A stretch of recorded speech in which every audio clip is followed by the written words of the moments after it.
अस्सलाम वालेकुम नाजरीन, आप देख रहे हैं यूएनएन प्रोग्राम हमारा हम और अवाम। मैं हूं सैयदा एनिशा। कराची का खुशगवार मौसम, मज़ेदार मौसम और लोग करें खूब सारा इंजॉय। जैसे कि आप देख रहे हैं कि कराची का मौसम जो है आज बहुत ज़्यादा हसीन है। कहीं कहीं हल्की फुल्की फुहार और कहीं बारिश, और कराची वाले जो हैं वो झूम उठे हैं।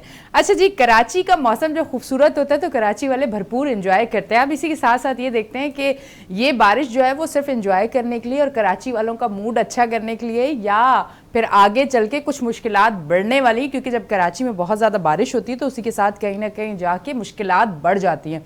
हमारे साथ सरदार सरफराज साहब मौजूद है टेलीफोन लाइन पे, उनको मैं वेलकम करती हूँ अपने शो पे। अस्सलाम वालेकुम।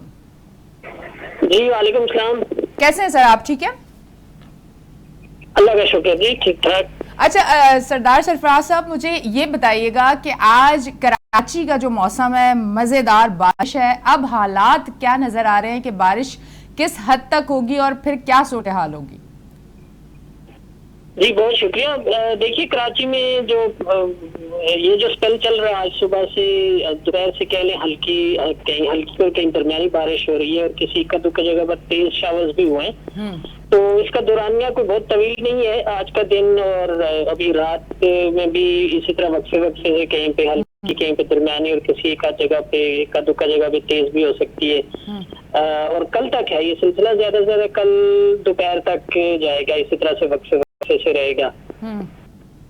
अच्छा, मतलब ये कितने दिन तक चलेगा? 2 दिन मैंने कहा ना, जैसे आज का दिन तो हो ही गया, तो अब कल का दिन, कल का पूरा दिन शायद ना हो सकता है कि दोपहर तक के इसका जो असर होगा वो काफी हद तक कम हो जाएगा। उसके बाद हल्की बूंदाबांदी या हल्की बारिश हो सकती है। तो बस कल का दिन है मैक्सिमम, और आज तो खैर गुजर ही गया। तो अब रात में भी इसी तरह से जैसे दिन में हुआ कि कहीं पर हल्की कहीं पर दरमियानी, इसी तरह रात में भी वक्फे वक्फे से होती रहेगी, मुसलसल नहीं, वक्फे वक्फे से। मतलब ये वो बारिश है जो मूड को और मौसम को खुशगवार बनाएगी, ना कि वो बारिश है जिससे हालात और वाकयात फौरन बदल जाते हैं। जी बिल्कुल ऐसे ही है। कराची में देखिए, अगर थोड़े वक्त में बहुत तेज स्पेल हो जाए, यानी अगर आधे घंटे में 50, 60, 80, 70, 80 मिलीमीटर बारिश जब हो जाया करती है तो फिर प्रॉब्लम हो जाती है। कई जगहों पर रोड शोड जो लो लाइन एरियाज है वहाँ पे पानी जमा हो जाता है। तो इस स्पेल में ऐसा कोई खदशा नहीं है, क्योंकि ये पिछले 3-4 दिन से उधर से ईस्टर्न सिंध से होता हुआ सिस्टम उधर अच्छी बारिश बरसाता हुआ आ रहा है। तो अब काफी हद तक उसकी शिद्दत में कमी भी आ गई है। और दूसरा ये कि कराची के जनूब में निकल गया उसका, यानी बल्क ऑफ द सिस्टम जो है ना वो उधर समंदर के ऊपर है, कराची के जनूब और जनूब मगरब में। तो अब उसका जो आउटर पेरिफेरल एक तरह से इफेक्ट है, उसके नतीजे में ये हल्की कहीं और कहीं दरमियानी बारिश हो रही है। तो कोई इतना प्रॉब्लम करने वाली बारिश नहीं है ये। अच्छा सरदार साहब, अब जैसे कुछ अरसा पहले की अगर पिछले सालों की बात करें तो कराची में बहुत ज़्यादा बारिश हुई थी, तो अब ये बारिशों का सिलसिला क्या, अब ये जो साल है या इससे आगे वाले जो साल हैं, क्या इसमें थम जाएगा, कम हो जाएगा, या उसी पीक का रहेगा? क्योंकि क्लाइमेट चेंज की वजह से भी कह रहे हैं कि बारिशों का सिलसिला थोड़ा कम होगा, तो उस हवाले से कुछ कहना चाहेंगे आप? देखिए असल में पूरे साल पहले तो आप किसी आइंदा के साल की या आइंदा पूरे सीजन की भी उस तरह से हाथ में पेशन गोई नहीं कर सकते।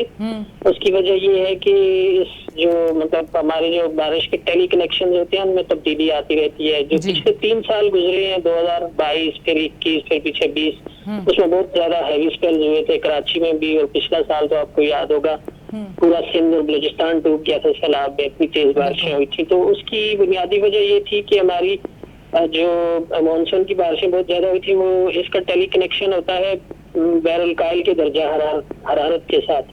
तो पिछले 3 साल जो थे वहाँ पर दर्जा हरारत मामूल से कम रहे, जिसको लानीना फिनोमेना कहा जाता है। तो जिन जिन सालों में लानीना वहाँ पर डेवलप हो जाता है तो वहाँ उन सालों में फिर यहाँ हमारी मानसून की बारिशें ज्यादा होती हैं, जैसे कि 2020 से लेके 22 तक रहा। अच्छा, अब की दफा इस साल जो है वहाँ पर लानीना का उलट अल्नीनो डेवलप हो रहा है। तो इस वजह से शुरू में ही, सीजन के शुरू में हमारी फोरकास्ट आपको याद हो तो आई थी, तो उसमें यही कहा गया था कि इस साल मानसून की बारिशें मामूल, कहीं पर मामूल के मुताबिक होंगी और कहीं पर मामूल से कम होंगी। तो इत्तेफाक से अगस्त के एंड पे आप देखें या अभी आज के दिन तक भी देखें तो तकरीबन मामूल के ऊपर है पूरे पाकिस्तान की एवरेज बारिश, यानी कोई सिर्फ 2% ऊपर है। तो इसी तरह से कुछ एरियाज में सिंध में, बलूचिस्तान में जुलाई में अच्छी बारिश हुई, लेकिन अगस्त तो पूरा ड्राई गया जी। तो इस साल को इतनी आप देखें, अगले साल का जो आपने पूछा, तो अगले साल डिपेंड करेगा कि ये अल नीनो बरकरार रहता है उस साल तक, यानी अप्रैल से जून खासकर जो 3 महीने होते हैं उनमें अगर ये इसी तरह पैसिफिक ओशन के दर्जा हरारत मामूल से ज्यादा ही रहते हैं तो फिर हो सकता है कि अगले साल भी कम बारिशें हों। अच्छा। हाँ, इसके दूसरी जो उलट होता है, अगर उसका यानी लानीना डेवलप हो जाता है तो फिर इम्कान होगा कि ज्यादा हो, तो वो जाके आपको उस स्प्रिंग में यानी मार्च या अप्रैल में ही कुछ कंफर्म हो सकेगा कि कैसा अगला मानसून रहेगा। ठीक है जी, थैंक यू वेरी मच। हमारे साथ मौजूद हैं टेलीफोन लाइन पे सरदार सरफराज और मौसम का हाल उनसे जान रहे थे। जैसे कि आपको पता है कि कराची की जो आज खूबसूरत मौसम और कराची वाले एंजॉय कर रहे थे, आप यकीन करें जो लोग ऑफिस में थे वो वहाँ एंजॉय कर रहे थे और जो बाहर निकले थे वो वहाँ एंजॉय कर रहे थे। अच्छा, एंजॉय के हद तक तो बहुत ज़्यादा अच्छा लगता है, पर जब बारिशों का सिलसिला ज़्यादा हो जाता है और बहुत ज़्यादा बारिश हो जाती है तो तब सूरत हाल थोड़ी सी ख़राब होती है, क्योंकि सीवरेज का निज़ाम आपको पता है, फिर सड़कों में पानी, गलियों में पानी, और फिर सूरत हाल जो है वो ज़रा टफ हो जाती है। तो इस हिसाब से हमने आज सरदार सरफराज साहब से ये पूछा कि आइंदा जो कल तक आपने बताया कि उस बारिश का क्या सिलसिला रहेगा, तो उन्होंने कहा कि इसी तरह वफ़े से बारिश होती रहेगी तो कंट्रोल में सूरत हाल रहेगी। तो कराची वाले आप इंजॉय करो पकौड़े, समोसे और गर्म चाय। और हम लेते हैं एक ब्रेक, मिलते हैं ब्रेक के बाद।